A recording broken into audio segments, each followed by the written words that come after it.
Hello बच्चों, चलिए प्रश्न को पढ़ते हैं। यदि किसी सरल रेखा के अनुदिश सरल आवर्त गति करते हुए किसी कण की दूरी मूल बिंदु से x1 तथा x2 होने पर उसके वेग क्रमशः v1 तथा v2 हैं, तो इस कण का आवर्त काल है। दिए गए विकल्प हैं ए 2 पाई वर्गमूल x1 का वर्ग धन x2 का वर्ग बटे v1 का वर्ग धन v2 का वर्ग। बी विकल्प है 2 पाई वर्गमूल x2 का वर्ग माइनस x1 का वर्ग बटे v1 का वर्ग माइनस v2 का वर्ग। सी विकल्प है 2 पाई वर्गमूल v1 का वर्ग धन v2 का वर्ग बटे x1 का वर्ग धन x2 का वर्ग। और हमारा डी विकल्प है 2 पाई वर्गमूल v1 का वर्ग माइनस v2 का वर्ग बटे x1 का वर्ग माइनस यानी कि ऋण x2 का वर्ग। तो चलिए बच्चों, सबसे पहले हम लिख लेंगे मूल अवधारणा। मूल अवधारणा जिस पर कि यह प्रश्न आधारित है, यह प्रश्न आधारित है सरल आवर्त गति पर। सरल आवर्त गति। तो चलिए बच्चों, पहले हम समझ लेते हैं कि क्या होती है सरल आवर्त गति। बच्चों, सरल आवर्त गति एक ऐसी आवर्ती गति है जिसमें कि कण एक निश्चित बिंदु के आगे पीछे एक सरल रेखा में कुछ इस प्रकार से दोलन करता है कि किसी भी क्षण कण पर लगने वाला बल उसकी माध्य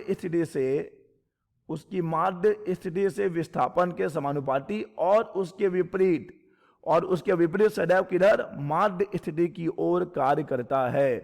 ठीक है बच्चों, तो सरल आवर्त गति एक ऐसी आवर्ती गति है जिसमें कि कोई भी कण एक सरल रेखा में एक फिक्स बिंदु, एक निश्चित बिंदु जिसे कि हम माध्य स्थिति का नाम देते हैं, उस माध्य स्थिति के आगे पीछे दोलन करता है और दोलन करता हुए कण पर लगने वाला बल उसकी माध्य स्थिति से विस्थापन के समानुपाती और उसके विपरीत सदैव माध्य स्थिति की ओर कार्य करता है। तो बच्चों, ये है सरल आवर्त गति। और हम जानते हैं कि सरल आवर्त गति का समीकरण होता है y बराबर a sin ओमेगा t। और अगर हम बच्चों बात करें सरल आवर्त गति में या सरल आवर्त गति करते हुए कण के वेग की, तो बच्चों वेग का सूत्र होता है v बराबर ओमेगा वर्गमूल a का वर्ग माइनस x का वर्ग, जहां पर ओमेगा है कोणीय आवृत्ति, a है आयाम और x है बच्चों उस कण का माध्य स्थिति से विस्थापन। तो चलिए बच्चों, हमने इस प्रश्न के मूल अवधारणा को समझ लिया है और अब हम इस मूल अवधारणा की सहायता से इस प्रश्न को हल करेंगे और देखेंगे कि सही विकल्प कौन सा है। बच्चों, प्रश्न में कहा गया है कि जब कण x1 और x2 दूरी पर होता है अपनी माध्य स्थिति से, तो उसके वेग क्रमशः v1 और v2 हैं। ठीक है बच्चों, तो हम मान लेते हैं कि आयाम कितना है। हम मान लेते हैं कि भाई आयाम है a आयाम है। तो जब उसका विस्थापन x1 है तो वेग v1 है, तो वेग v1 बराबर हो जाएगा ओमेगा वर्गमूल a का वर्ग माइनस x1 का वर्ग। चलिए हम दोनों पक्षों का वर्ग कर दें, तो ये हो जाएगा v1 का वर्ग ओमेगा a का वर्ग माइनस x1 का वर्ग। और बच्चों, अब अगर विस्थापन x2 है तो x2 पर वेग कितना है, v2 है, तो v2 बराबर ओमेगा वर्गमूल a का वर्ग माइनस x2 का वर्ग। पुनः कर दीजिए दोनों पक्षों का वर्ग, इसे आप समीकरण नंबर 1 दे दीजिए।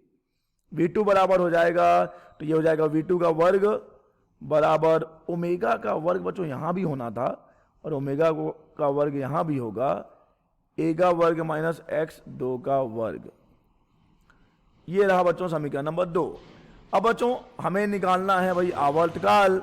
देखिए, हम दोनों का भाग नहीं देंगे, क्योंकि अगर हम समीकरण 1 और समीकरण 2 का भाग दे देंगे तो हमें जो चाहिए वही गायब हो जाएगा। वो कैसे गायब हो जाएगा देख लीजिए। हम जानते हैं कि ओमेगा बराबर होता है 2 पाई बटे कैपिटल T। तो बच्चों हम काम क्या करेंगे, हम समीकरण 1 में से समीकरण 2 को घटा देंगे। तो चलिए समीकरण एक में समीकरण दो को घटाने पर, समीकरण एक में समीकरण दो को घटाने पर, चलिए घटा देते हैं, तो हमें मिलेगा v1 का वर्ग माइनस v2 का वर्ग बराबर ओमेगा, तो हम कॉमन निकाल लेंगे, ओमेगा और ओमेगा कॉमन आ जाएगा, तो ओमेगा आ गया कॉमन। हमारे पास बच जाएगा a का वर्ग माइनस x1 का वर्ग माइनस a का वर्ग धन हो जाएगा x2 का वर्ग। ठीक है बच्चों, ये जो माइनस है वो प्लस हो जाएगा, तो यहां से हमें मिल रहा है v1 का वर्ग माइनस v2 का वर्ग बराबर ओमेगा का वर्ग। और यहां से देखिए अब क्या होगा, ये और ये कहानी खत्म हो जाएगी, तो बचेगा x2 का वर्ग माइनस x1 का वर्ग। और अब देखिए यहाँ से हमें मिलने वाला है v1 का वर्ग माइनस v2 का वर्ग, और ये भागित हो जाएगा x2 का वर्ग माइनस x1 का वर्ग। और ये ओमेगा अगर हमें चाहिए तो हमें इसका वर्गमूल ले लेना पड़ेगा।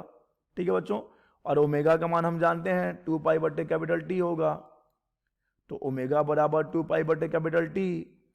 तो अब हम इसका व्युत्क्रम ले लेंगे, तो व्युत्क्रम लेंगे तो हमें मिलेगा कैपिटल टी बटे 2 पाई वर्गमूल, ये हो जाएगा x2 का वर्ग माइनस x1 का वर्ग बटे v1 का वर्ग माइनस v2 का वर्ग। और अब यहां से कैपिटल टी बराबर यानी कि आवर्तकाल बराबर आ गया 2 पाई वर्गमूल x2 का वर्ग माइनस x1 का वर्ग भागित v1 का वर्ग माइनस v2 का वर्ग। तो देखिए बच्चों, सही विकल्प क्या हो जाएगा? सही विकल्प हो जाएगा बी, 2 पाई वर्गमूल x2 का वर्ग माइनस x1 का वर्ग बटे v1 का वर्ग माइनस v2 का वर्ग। तो सही विकल्प है बी। आशा करते हैं बच्चों आपको यह प्रश्न समझ आया होगा। धन्यवाद।